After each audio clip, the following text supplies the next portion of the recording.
kesehatan, dan harapanku teman-teman senantiasa diberikan kebahagiaan untuk kita meneruskan kehidupan.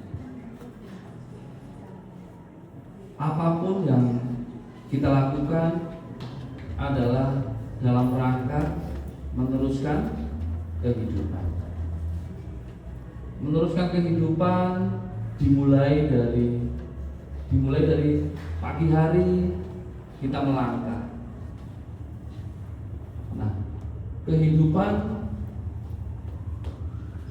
seseorang itu dibangun.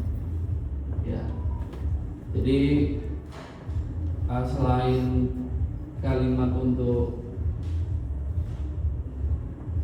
terakhir berdiri di sini untuk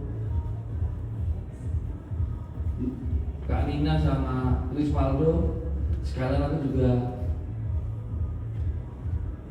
nerangin terkait dengan Brilliant Leader Kompetensi. Ada tidak? Ya. Ya, kemarin aku udah nggak usah videonya.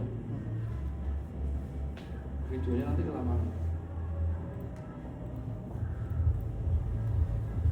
Ya, kemarin 2 hari yang lalu yang video itu loh,